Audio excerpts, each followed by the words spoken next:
ഗേൾസിനെ കുറിച്ചിട്ടൊരു intro എന്തായാലും തരണം തോന്നി. ബിക്കോസ് സ്റ്റോറിയിൽ വരുമ്പോൾ അതിൽ ഉണ്ടാവുന്ന മാറ്റങ്ങളൊക്കെ ഉണ്ടാവില്ലേ, അപ്പോൾ ഞങ്ങൾക്ക് തിരിയാതിരിക്കും. അതുകൊണ്ടാണ് ഞാൻ വന്നത്. അപ്പോൾ ഞാൻ അവരെ കുറിച്ചിട്ടൊരു ഇൻട്രോ ഒക്കെ തരാം. സാധാരണ എല്ലാ കൂട്ടുകെട്ടിലും കാണപ്പെടുന്നത് പോലെ തന്നെ എല്ലാ തരം ചെറ്റത്തരങ്ങളും കയ്യിലുള്ള സാധനങ്ങളാണ് ഇതൊക്കെ. ഇതിനകത്ത് നമ്മുടെ ഫ്രണ്ട്ഷിപ്പിൻ്റെ ഇടയ്ക്ക് ഉണ്ടാവില്ലേ, ഓരോരോ എന്തെങ്കിലും ഒരു കാര്യം പറഞ്ഞാൽ രണ്ടാമത് ഡബിൾ മീനിങ്ങിലായിട്ട് എടുക്കുന്നത്, അങ്ങനെയൊക്കെ ഉണ്ട്. ഇതിനകത്ത് എല്ലാവരും കണക്കന്നെ. പക്ഷേ നമ്മുടെ റിയ മാത്രം ഈ ഡബിൾ മീനിങ്ങിൽ അങ്ങനത്തെ കാര്യങ്ങളൊന്നും അറിയാത്തൊരു കൊച്ചാണ്. ശരിക്കും പറഞ്ഞാൽ കാണാൻ വലുതാണെങ്കിലും ഇപ്പോഴും കൊച്ചു പിള്ളേരുടെ മാതിരി. അതുപോലെ പിന്നെ പറയാനുള്ളത്, ഇതിനകത്ത് ഏറ്റവും കൂടുതൽ കാശ് ചെലവാക്കുന്നതും കുറച്ച് റിച്ച് ആയിട്ടുള്ളതാണ് നമ്മുടെ ലാറ ലച്ചും. എന്ത് കാര്യത്തിനും കാശ് മുടക്കുന്നതും കാശ് മുടക്കിപ്പിക്കുന്നതും അവൾ തന്നെയാണ്. ഇനി ഇവർക്ക് വേറെ വല്ല സ്വഭാവം ഉണ്ടെങ്കിൽ അത് നമുക്ക് സ്റ്റോറിയിൽ നിന്ന് കണ്ടുപെട്ടാം. Coming ma'am. Yes coming. ഓ ഇതാണോ തള്ള, നമ്മളൊക്കെ സ്റ്റൈലുണ്ടല്ലോടി. എന്താ ഇവിടെ ഒരു ഗൂഢാലോചന? ഒന്നല്ലേ മാം, മാം നല്ല സുന്ദരിയാണെന്ന് പറഞ്ഞതാണ്. ഇതേ പിള്ളേരെ സോപ്പിംഗ് ഒന്നും ഇവിടെ നടക്കില്ല. സോപ്പിംഗ് ഒന്നല്ല മാം, നമ്മ സീരിയസ് ആയി പറഞ്ഞതാ. എന്തായാലും നിങ്ങളെ ഞാൻ ഇങ്ങോട്ട് വിളിച്ചത് വേറൊന്നുമല്ല, ഇവിടെ കുറച്ച് ഫോർമാലിറ്റീസ് ഒക്കെ ഉണ്ട്. അപ്പൊ അതൊക്കെ പാലിച്ചോണ്ട് ഇവിടെ നിൽക്കും. പിന്നെ ഞാൻ പറയുന്നതൊക്കെ തെറ്റിച്ചാൽ നിങ്ങൾക്ക് ഫുഡ് പോലെ ഇവിടെ നിന്ന് കിട്ടത്തില്ല.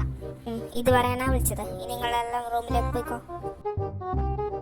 എന്ത് തന്നെയാണത്? ഫുഡൊക്കെയാണ് തിരുവനന്തപുരം. സത്യം നീ പറഞ്ഞത്.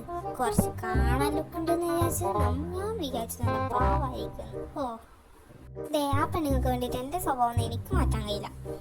അത് നീ പറഞ്ഞ കറക്റ്റാ, എനിക്കും എൻ്റെ സ്വഭാവം ഒന്നും മാറ്റാൻ കഴിയില്ല. നമ്മുടെ റിയലായിട്ടുള്ള സ്വഭാവം എന്താണെന്ന് നമുക്ക് തന്നെ കാണിച്ചു കൊടുക്കാം. വഴിയേ വരുന്നുണ്ട്. അതെ, എനിക്ക് വിശക്കുന്നു. ദേ, ഇതെനിക്ക് വീട്ടിൽ നമ്മൾ തന്നയച്ചതാ. കായ് ചിപ്സാ, വേണമെങ്കിൽ എടുത്ത് തന്നു. കായ് ചിപ്സ് എങ്കിൽ കായ് ചിപ്സ് ഇന്നതാ.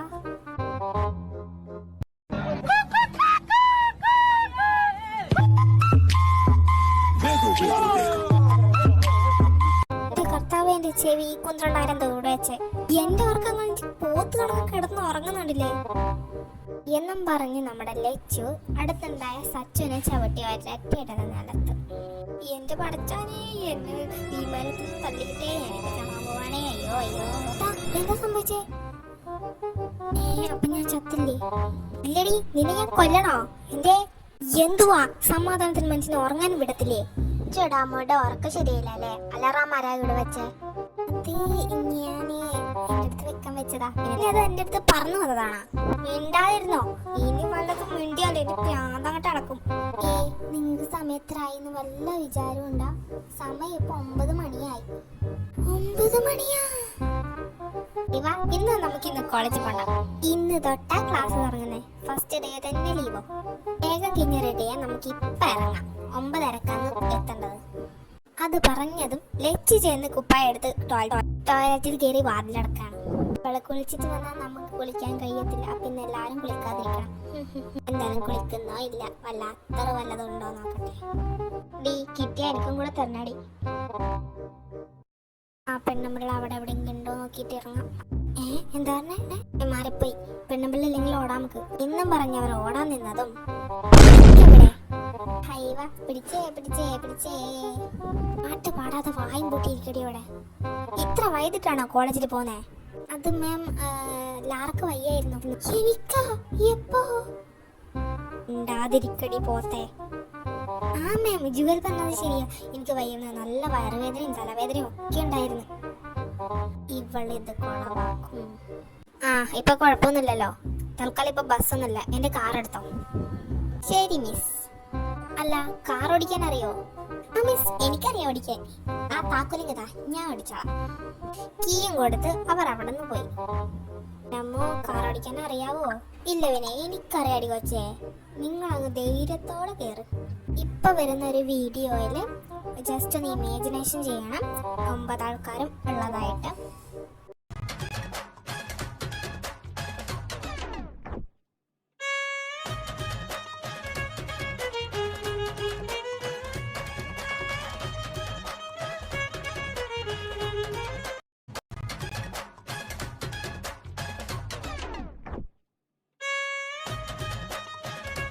കർത്താവേ എന്റെ അർജീനൊന്ന് രക്ഷിക്കണേ. അയ്യോ കൂട്ടത്തിലെന്നെ രക്ഷിക്കണേ.